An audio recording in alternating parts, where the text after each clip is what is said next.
Assalamualaikum warahmatullahi wabarakatuh semuanya. Selamat datang di channelku. Hari ini aku akan menceritakan tentang bibir manis, tangan nakal, gadis yang tak bisa jujur. Ingat ya, ini cerita hanya karangan semata, bukan kisah asli. Sebelum mulai, jangan lupa bersyukur kepada Allah yang Maha Esa. Dan jangan lupa bersolawat untuk Nabi kita, Muhammad. Bagi yang beragama Islam, jangan lupa untuk klik like, share, subscribe, dan loncengnya ya, agar dapat notifikasi saat channel ini update. Oke, mari kita mulai ceritanya. Kebiasaan kecil. Nadia adalah seorang gadis yang dari luar tampak biasa saja. Wajahnya manis, tubuhnya mungil, dan sikapnya sering dianggap pendiam. Teman-temannya di sekolah mengenalnya sebagai anak yang kalem, jarang bicara, dan selalu terlihat sopan di depan orang tua maupun guru. Tak ada yang menyangka bahwa di balik wajah polos itu, Nadia menyimpan sebuah kebiasaan buruk yang diam-diam ia nikmati. Semuanya bermula di rumah. Sejak kecil, Nadia sering melihat ayahnya meletakkan dompet di meja ruang tamu. Kadang dompet itu dibiarkan terbuka, dengan lembaran uang kertas dan receh berserakan di atas meja. Awalnya, Nadia hanya memandangi. Ada rasa penasaran, rasa ingin memiliki sesuatu yang bukan miliknya. Suatu sore, ketika usianya baru 10 tahun, ia memberanikan diri mengambil satu koin Rp500. Kecil sekali, tapi cukup untuk membeli permen di warung dekat rumah. Detik itu juga, jantungnya berdegup kencang. Tangan mungilnya gemetar, tapi ada rasa puas yang sulit dijelaskan saat koin itu sudah berada di genggamannya. Sejak hari itu, kebiasaan kecil itu semakin sering ia lakukan. Pertama, receh. Lalu, 1.000. Lama-lama, 2.000. Hingga akhirnya, Nadia tak lagi merasa bersalah. Baginya, mengambil uang di rumah bukanlah mencuri. Ia selalu berpikir, ini kan uang orang tuaku juga, nanti juga mereka nggak sadar. Setiap kali berhasil mengambil uang tanpa ketahuan, wajah Nadia tetap datar di hadapan keluarga. Ia bisa tersenyum manis ketika ditanya ibunya, seolah-olah tak terjadi apa-apa. Padahal, di dalam sakunya, sudah ada lembaran yang siap ia gunakan untuk jajan atau membeli sesuatu yang ia mau. Yang membuatnya semakin berani adalah kenyataan bahwa tidak pernah sekalipun ia dipergoki. Tak ada yang menuduh, tak ada yang curiga. Itu membuat Nadia merasa pintar. Diam-diam, ia mulai menikmati sensasi itu, ketegangan saat tangan meraih, kelegaan ketika berhasil menyembunyikan, dan kepuasan saat uang itu benar-benar ada di genggamannya. Namun, Nadia tidak sadar. Kebiasaan kecil yang dianggap sepele itu perlahan mulai menumbuhkan bayangan gelap dalam dirinya.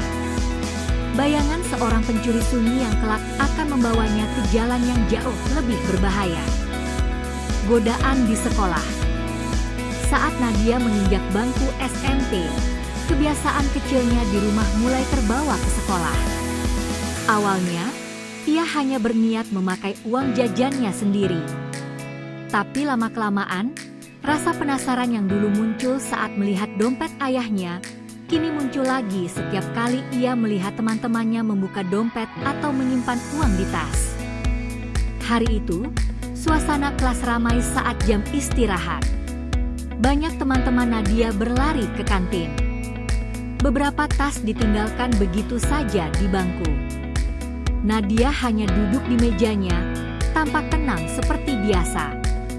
Ia menunduk, pura-pura membaca buku.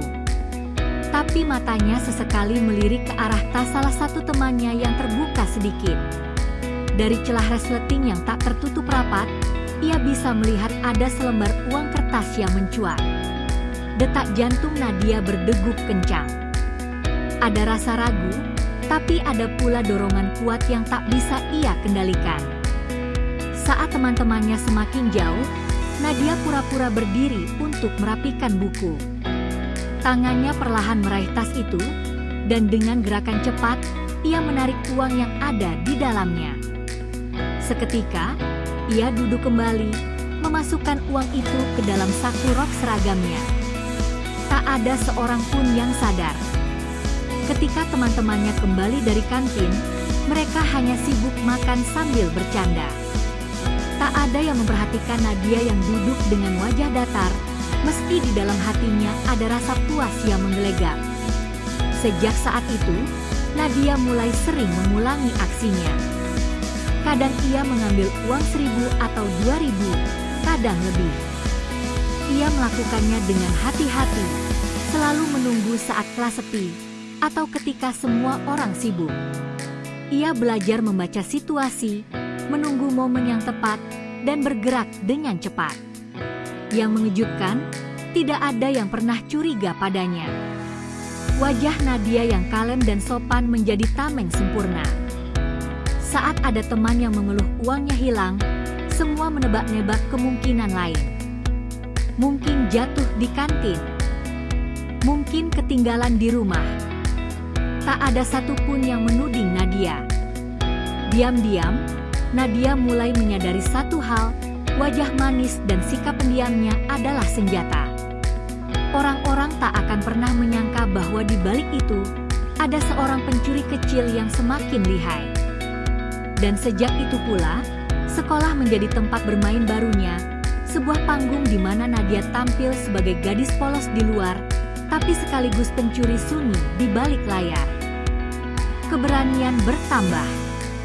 Memasuki kelas 2 SMP, kebiasaan Nadia makin sulit dikendalikan. Ia sudah terbiasa mengambil uang teman tanpa rasa bersalah. Setiap kali berhasil, rasa takutnya perlahan berubah menjadi keyakinan bahwa ia memang tak akan pernah tertangkap. Namun, ada saat di mana Nadia mulai bosan hanya mencuri uang receh atau beberapa lembar kecil.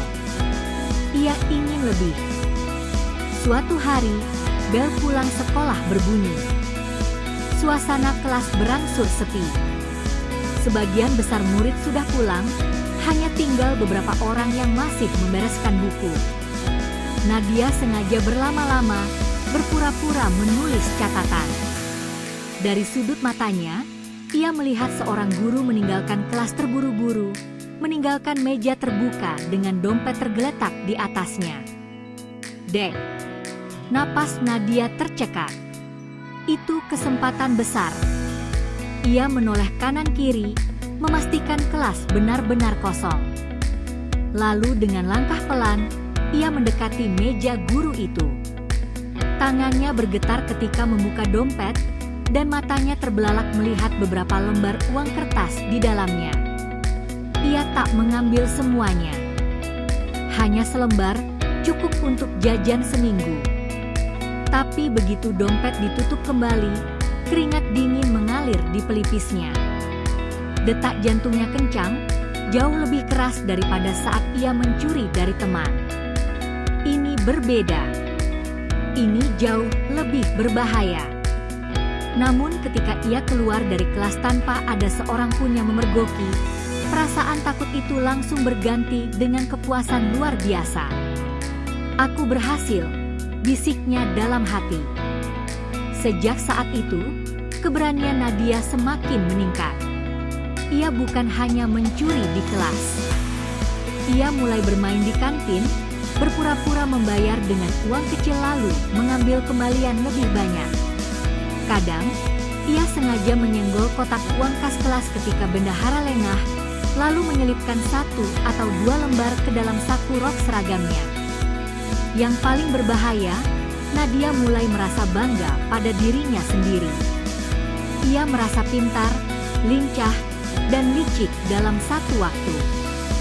Setiap kali pulang sekolah dengan uang lebih, ia tersenyum puas, seolah sedang membawa trofi kemenangan. Ia tidak tahu, semakin sering ia bermain dengan risiko, semakin besar pula kemungkinan ia suatu hari benar-benar ketahuan. Pertama kali ketahuan. Suatu malam, Nadia sedang duduk di ruang tamu. Ayahnya baru pulang kerja, meletakkan dompet di atas meja seperti biasa. Nadia yang sedang pura-pura menonton televisi, sesekali melirik dompet itu. Rasa gatal di tangannya muncul lagi. Ketika ayahnya masuk ke kamar, Nadia cepat-cepat berdiri, berjalan pelan, lalu membuka dompet itu. Beberapa lembar uang ada di dalamnya. Ia mengambil 2 lembar, buru-buru menyelipkannya ke dalam saku celana pendek. Namun saat ia hendak menutup dompet, suara pintu kamar berderit. Ibunya muncul tiba-tiba. "Nadia, lagi apa kamu?" tanya ibunya dengan alis terangkat. Nadia kaget, wajahnya sempat pucat. Ia buru-buru menutup dompet dan tersenyum canggung. Enggak, Bu. Cuma mau lihat, ini dompet ayah kayaknya terbuka," katanya gugup. Ibunya menatap curiga. Ia lalu membuka dompet itu dan menghitung cepat isi uangnya. "Loh, kok kayaknya berkurang ya? Tadi kayaknya lebih banyak." Nadia hampir panik. Otaknya berputar cepat mencari alasan. Lalu ia menjawab, "Mungkin ayah tadi ambil dulu sebelum masuk kamar, Bu. Aku cuma lihat doang." Ibunya menatap lekat-lekat wajah anaknya. Nadia berusaha terlihat polos, menahan senyum supaya tidak kelihatan gugup. Setelah beberapa detik yang menegangkan, ibunya menghela napas panjang. "Ya sudah, lain kali jangan utak-atik dompet ya.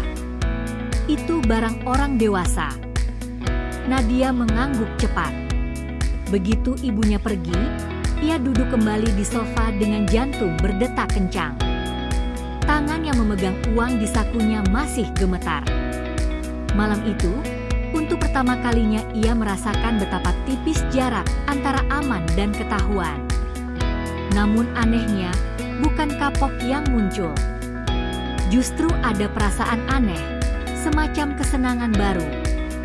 Sensasi hampir tertangkap itu membuat darahnya berdesir, seperti sebuah permainan yang mendebarkan. Dan sejak hari itu, Nadia semakin yakin bahwa ia bisa lolos dari situasi apapun. Karena ia percaya, wajah manis dan kepolosannya akan selalu menyelamatkannya. Lingkaran setan. Sejak kejadian hampir ketahuan oleh ibunya, bukannya kapok, Nadia justru semakin terbiasa dengan rasa deg-degan itu. Baginya, mencuri bukan lagi sekadar cara mendapatkan uang. Itu sudah jadi semacam permainan sunyi yang membuat hidupnya terasa menegangkan sekaligus memuaskan. Setiap kali melihat uang, matanya langsung tertarik. Tas yang terbuka, dompet yang tergeletak, atau bahkan kembalian yang diletakkan sembarangan di meja kasir, semua tampak seperti undangan untuknya. Dan anehnya, semakin sering ia melakukannya, semakin kuat dorongan itu. Suatu sore di sekolah, teman-temannya sedang sibuk mengobrol di luar kelas. Nadia sendirian di dalam. Ia melihat dompet salah satu sahabatnya terbuka di meja. Ada uang 2 lembar di dalamnya. Rasa bersalah sempat muncul. Itu sahabatnya sendiri, seseorang yang sering membelikan makanan saat ia lupa membawa uang. Namun pikiran itu hanya sekilas. Jemarinya bergerak cepat, menarik uang itu, lalu menyelipkannya ke dalam buku catatan. Saat temannya kembali, Nadia bisa tersenyum manis, bercanda seolah-olah tidak terjadi apa-apa. Di lain waktu, ia bahkan berani mencuri di warung dekat rumah. Saat pemilik warung sibuk melayani pembeli, Nadia pura-pura melihat-lihat barang di rak, lalu tangannya menyambar beberapa lembar uang receh dari laci. Setelah itu, ia kabur sambil tertawa kecil. Perlahan, Nadia sadar bahwa dirinya sudah tidak bisa lagi menahan dorongan itu. Bahkan ketika ia sudah punya uang jajan dari orang tuanya, tetap saja ia merasa harus mengambil lebih. Ada bisikan dalam kepalanya, ambil saja, toh nggak akan ada yang sadar. Kebiasaan itu membuat Nadia hidup dalam dua wajah. Di depan keluarga, guru, dan teman, ia tetap menjadi gadis pendiam yang manis. Tapi di dalam dirinya, ada sosok lain, sosok yang tak bisa berhenti mencuri, seolah-olah uang yang bukan miliknya punya daya tarik tersendiri. Ia tidak menyadari bahwa semakin dalam ia masuk ke lingkaran ini, semakin besar pula kemungkinan semuanya hancur hanya karena satu kesalahan kecil. Keberuntungan menipis. Hari Sabtu sore, Nadia sedang berjalan pulang dari les. Ia melewati sebuah minimarket kecil di dekat jalan utama. Di etalase kaca, terpajang berbagai camilan dan minuman yang membuatnya tergoda. Tapi saat merogoh saku rok, ia sadar uangnya tinggal sedikit. Tidak cukup untuk membeli apa yang ia inginkan. Nadia berdiri sejenak di depan pintu minimarket, pikirannya berputar. Perasaan familiar itu muncul lagi, dorongan untuk mengambil, bukan membeli. Ia melangkah masuk dengan wajah tenang, seolah-olah hanya ingin berbelanja biasa.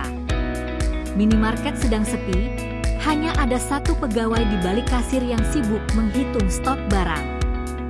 Nadia berpura-pura melihat-lihat rapermen, lalu mendekat ke kasir dengan sebuah botol minuman di tangannya. Saat pegawai itu menunduk mencatat, Nadia melirik ke arah laci kasir yang terbuka sedikit. Di dalamnya terlihat lembaran uang berjejer rapi. Dek. Jantungnya berdegup kencang. Tangannya seolah bergerak sendiri, menyambar beberapa lembar, lalu cepat-cepat menyelipkannya ke saku. Transaksi berjalan seperti biasa. Pegawai itu tidak menyadari apapun. Nadia keluar dari minimarket dengan wajah datar, tapi dalam hatinya, adrenalin mengalir deras. Ia berhasil lagi. Namun, apa yang tak ia sadari adalah kamera CCTV di sudut ruangan merekam semua gerakannya dengan jelas, dari cara ia melirik laci hingga saat tangannya menyambar uang. Malam itu, Nadia tidur dengan perasaan puas. Ia merasa tak terkalahkan, yakin bahwa ia bisa terus mencuri tanpa ada yang bisa memergokinya.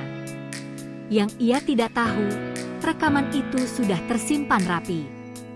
Dan sebentar lagi, rahasia yang selama ini ia sembunyikan akan mulai terbongkar sedikit demi sedikit. Rahasia terbongkar. Beberapa hari setelah kejadian di minimarket, Nadia masih hidup seperti biasa. Ia pergi ke sekolah, tertawa kecil dengan teman-temannya, dan pulang dengan wajah manis seolah tak ada apa-apa. Baginya, kejadian itu sudah lewat. Ia merasa aman. Namun kenyataan justru berkata lain. Suatu sore, ketika Nadia sedang duduk di ruang tamu sambil memainkan ponselnya, terdengar ketukan keras di pintu. Ibunya yang membuka. Dua orang pria masuk, seorang pegawai minimarket bersama seorang polisi berpakaian dinas. "Nadia ada di rumah, Bu?" tanya polisi itu sopan tapi tegas. Jantung Nadia langsung jatuh ke perutnya. Ia berdiri dengan tubuh gemetar, mencoba menyembunyikan rasa panik. Ibunya menoleh bingung. "Ada, Pak. Ada masalah apa?" Pegawai minimarket itu mengeluarkan ponselnya, lalu memperlihatkan sebuah rekaman. Di layar terlihat jelas sosok Nadia, dengan seragam sekolahnya, sedang menyelipkan uang dari laci kasir ke sakunya. Ibunya terkejut, wajahnya pucat seketika. "Nah, Nadia, ini kamu?" Suaranya bergetar, antara marah dan tak percaya. Nadia tidak bisa bicara. Bibirnya bergetar, matanya memanas. Tidak ada alasan, tidak ada kebohongan yang bisa ia lontarkan kali ini. Semua jelas, semua telanjang. Ayahnya yang baru pulang kerja ikut terdiam melihat rekaman itu. Ia menatap putrinya dengan mata penuh kekecewaan. "Kamu selama ini mencuri, Nadia?" Air mata Nadia mulai jatuh. Tubuhnya terasa lemas. Ia mencoba menjawab, Aku cuma sekali, ya, aku."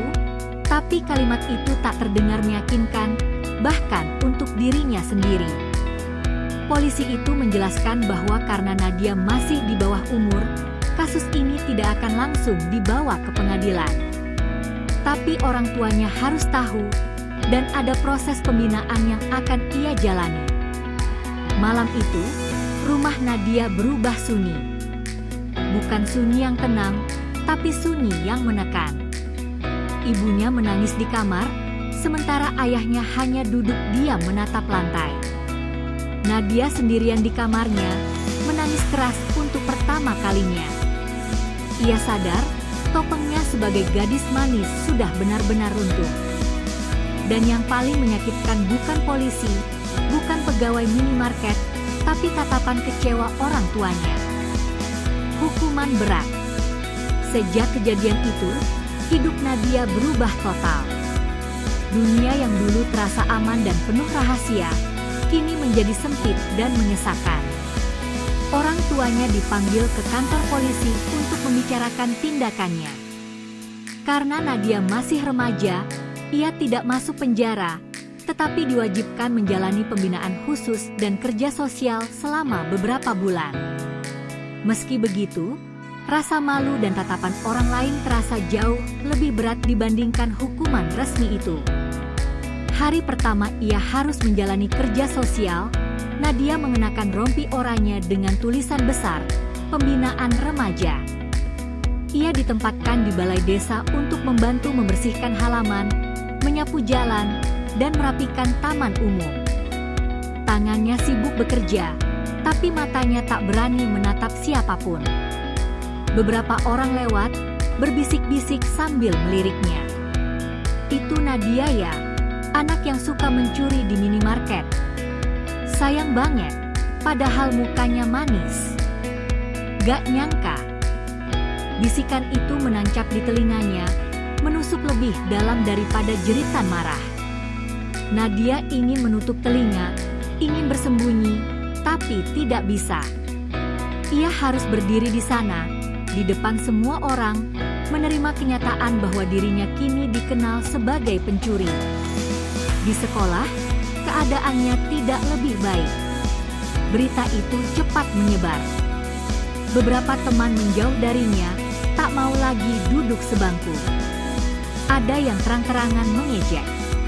"Hati-hati, jangan taruh uang di dekat Nadia, nanti hilang lagi," kata seorang siswa sambil tertawa.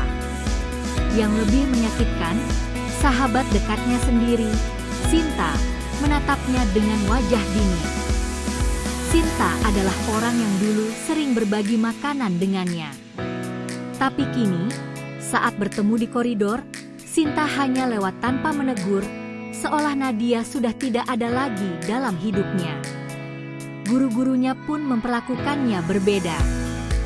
Meski tidak ada yang terang-terangan memarahi, Nadia bisa merasakan tatapan penuh kecewa.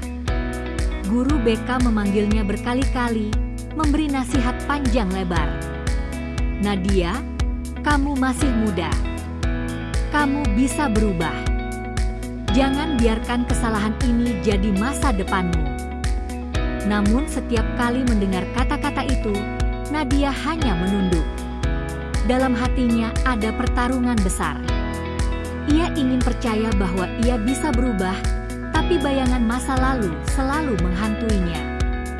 Di rumah, suasana tak jauh berbeda. Ayahnya jarang berbicara. Ibunya lebih sering menangis diam-diam. Nadia merasa rumah yang dulu hangat kini menjadi dingin dan penuh jarak. Bahkan ketika duduk di meja makan, ia merasa seperti orang asing di keluarga sendiri. Malam-malamnya dipenuhi rasa bersalah. Nadia sering menatap uang hasil curian terakhir yang masih ia simpan di laci. Uang itu sudah tak berarti lagi. Bukan kebahagiaan yang ia rasakan, tapi rasa jijik pada dirinya sendiri. "Kenapa aku dulu nggak berhenti waktu masih bisa?" gumamnya sambil menangis pelan. Hari demi hari, hukuman sosialnya terus berjalan. Ia mulai terbiasa dengan sapu, dengan kantong sampah, dengan tatapan orang-orang yang melihatnya. Namun satu hal yang sulit ia terima, rasa kehilangan kepercayaan. Sekali saja seseorang diberi cap pencuri, cap itu akan menempel lama, bahkan setelah hukuman selesai. Dan di dalam hati kecilnya, Nadia mulai mengerti, mungkin hukuman terberat bukan kerja sosial, bukan teguran guru, bukan tatapan orang-orang. Hukuman terberat adalah kehilangan kepercayaan orang-orang yang dulu mencintainya. Penyesalan yang panjang. Hari itu, matahari sore menyorot jendela kamar Nadia.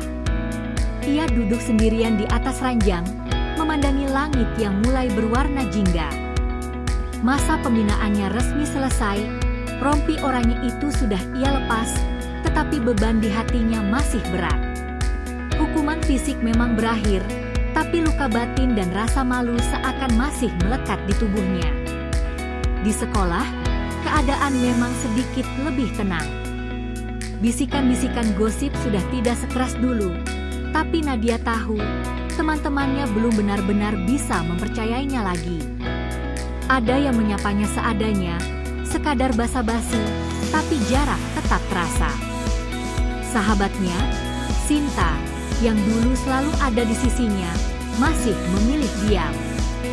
Setiap kali mereka berpapasan di koridor, Sinta hanya berjalan cepat tanpa menoleh. Itu lebih menyakitkan daripada ejekan sekalipun. Di rumah, suasana juga belum kembali normal. Ibunya mencoba bersikap seperti biasa, menyiapkan makanan, menanyakan sekolah, tapi senyumnya tak lagi sehangat dulu. Sedangkan ayahnya, meski jarang marah, tetap menjaga jarak.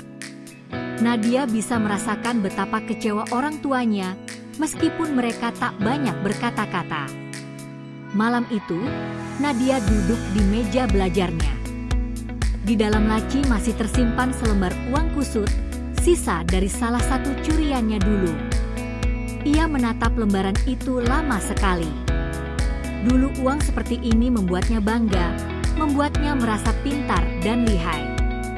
Tapi kini, uang itu hanyalah simbol dari kebodohan, dosa, dan rasa bersalah yang menghantuinya. Air matanya mengalir. Dengan tangan bergetar, ia mengambil uang itu, lalu meremasnya kuat-kuat. "Kenapa aku nggak berhenti waktu masih bisa?" bisiknya. Nadia teringat semua masa lalunya, pertama kali mencuri receh di rumah, menyelipkan uang teman di sekolah, bahkan berani mengambil dari dompet guru dan kasir minimarket. Semuanya berputar di kepalanya seperti film yang menyesakan. Yang paling ia ingat adalah tatapan kecewa ibunya ketika melihat rekaman CCTV. Tatapan itu lebih tajam daripada pisau, menusuk hatinya hingga sekarang. Ia menangis keras, tubuhnya bergetar hebat. Untuk pertama kalinya, Nadia benar-benar merasa takut kehilangan. Bukan kehilangan uang, bukan kehilangan barang, tapi kehilangan orang-orang yang dulu percaya padanya. Ia sadar, kepercayaan itu lebih mahal dari apapun, dan kini ia sudah menghancurkannya dengan tangannya sendiri. Dengan sisa tenaga, Nadia merobek uang kusut itu menjadi potongan-potongan kecil. Ia biarkan sobekannya jatuh ke lantai. Itu bukan hanya uang yang ia hancurkan, tapi juga simbol dari masa lalunya yang kelam. "Cukup. Aku nggak mau jadi orang seperti ini lagi," katanya pelan, suaranya parau. Malam itu, Nadia mengambil wudhu. Meski tangannya masih gemetar, ia berusaha sujud lama sekali. Air matanya terus mengalir membasahi sajadah. Dalam doa, ia memohon ampun, memohon kesempatan untuk berubah, memohon agar orang tuanya suatu hari mau mempercayainya kembali. Sejak hari itu, Nadia mencoba memperbaiki dirinya sedikit demi sedikit. Ia membantu ibunya di rumah, belajar lebih rajin, dan menjauh dari godaan. Meski jalan itu panjang dan penuh rintangan, ia bertekad untuk tidak menyerah. Ia tahu, penyesalan tidak bisa mengubah masa lalu, tapi bisa menjadi awal untuk masa depan yang lebih baik. Dan di tengah malam yang sunyi, Nadia berjanji pada dirinya sendiri, ia akan tumbuh, ia akan berubah, dan suatu hari nanti, ia akan membuat semua orang percaya bahwa dirinya bukan lagi pencuri sunyi yang dulu.